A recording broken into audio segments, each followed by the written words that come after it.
नमस्कार दोस्तों, आज बात करते हैं रेगिस्तान की खींप के बारे में। खींप की क्या महत्वपूर्ण भूमिका है रेगिस्तान के अंदर, इस बॉर्डर के सटे इलाकों में इस पाकिस्तान के सटे इलाकों में 4-5 जिलों में रेगिस्तान में बहुत ज़्यादा मात्रा में ये खींप का उत्पादन होता है और खींप को ऐसे बोने की ज़रूरत नहीं है। एक तरीके की झाड़ी है जो रेगिस्तान के जंगलों में होती है, तो बहुत सारी देखो जंगल के अंदर खींप ही खींप है। इनका बहुत बड़ा महत्व है इस एरिया के अंदर।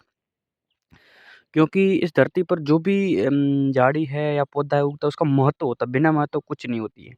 कुछ भी होता है उसका महत्व होता है, ज़रूर होता है, उसका यूज़ करते हैं जो भी इंसान यूज़ करता है। तो खींप का बड़ा महत्व रेगिस्तान के अंदर इसलिए है, इसका हर पार्ट का महत्व है।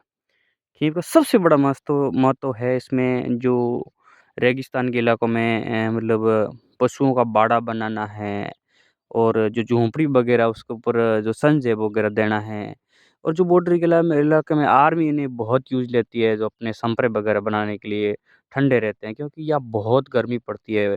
50 टेम्परेचर के ऊपर ये डिग्री के ऊपर टेम्परेचर चला जाता है। तो बहुत भयंकर गर्मी पड़ती है, तो इस समय इसको खींप बहुत ठंडी रखता है। तो इसके संपरे बनाते हैं लोग, तो इसके संपरे बनाते हैं, ये ठंडा रखता है। जो बहुत ठंडे रहते हैं, इसलिए इसको यूज़ किया जाता है। गर्मियों के अंदर इसमें आर्मी बॉर्डर के इलाके में बहुत यूज़ करती है अपने संपरे बनाने के लिए इस खींप नामक झाड़ी को। और किसान भी अपने संपरे बनाते हैं, जो झोंपे वगैरह होता है उसको सजाते हैं, पशुओं के बाड़े बनाते हैं और इसकी रस्सी भी बनती है। सबसे बड़ी बात इसकी रस्सी बनती है और मजबूत भी होती है रस्सी। इनको थोड़ा काटने के बाद 1-2 दिन बाद में इसको रस्सी बनाते हैं किसान, जिससे वो चौंपे पर रस्सी रस्सी किसी भी तरह की यूज़ ले सकते हैं, काफ़ी मजबूत होती है इनकी रस्सी बाड़ा बनाने में वगैरह। तो किसान बहुत यूज़ लेते हैं, तो यूज़फुल एक बहुत अच्छी झाड़ी है। तो इसमें किसान भाई रस्सी बनाते हैं और इसे संपरे बनाते हैं, झूंपे बनाते हैं, पशुओं के बाड़े बनाते हैं और सबसे बेस्ट बात है इनकी सब्ज़ी बनती है। अब ये बात आप बोलोगे सब्ज़ी कैसे बनती है? बनती है ज़रूर। इसके ऊपर जो खीपोली होती है, जो फली होती है ना, वो लगती है उसकी सब्ज़ी बनती है। बहुत स्वादिष्ट सब्ज़ी होती है उनकी। बनाने का तरीका आना चाहिए। बाकी इसमें ये ज़हरीली झाड़ी है। बिल्कुल इसके अनावश्यक तरीके से सब्ज़ी नहीं बनाई जा सकती है, परंतु उसको तरीका सही तरीके से बनाना आना चाहिए। तो सब्ज़ी भी बनती है, परंतु उसको बनाने का तरीका सही होना चाहिए। और जानकार हो वो भी बना सकता है। इस पर खिपोली नाम की फली लगती है, उनकी सब्ज़ी बहुत स्वादिष्ट होती है।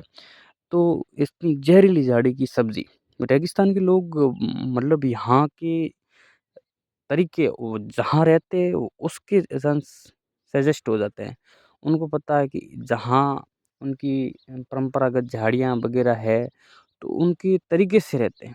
हर एरिया का अलग-अलग तरीका होता है रहने का। जहाँ यहाँ खेजड़ी है तो खेजड़ी की फली की सब्ज़ी बनाते हैं, कैर है तो कैरिया सब्ज़ी बनाते हैं, खींप है तो खींपोली की सब्ज़ी बना लेते हैं। अब यहाँ के लोग अपना-अपना यहाँ की जो कल्चर है उसके हिसाब से बनते हैं। जहाँ अलग-अलग झाड़ियाँ होती हैं वहाँ के लोग रहते हैं। तो यहाँ की खींप है तो खींपोली की सब्ज़ी है, कैरी की सब्ज़ी है, खेजड़ी की सब्ज़ी है, कुमटे की सब्ज़ी है, या हर तरीके की झाड़ी की सब्ज़ी बनती है। जैसे अलग-अलग तो यहाँ विशिष्ट कासरे की सब्ज़ी तो मारवाड़ के पंचकूटा, हाँ, पंचकूटे की सब्ज़ी बहुत स्वादिष्ट होती है, शानदार होते हैं। विदेशी बहुत मेहमान आते हैं खाने के लिए।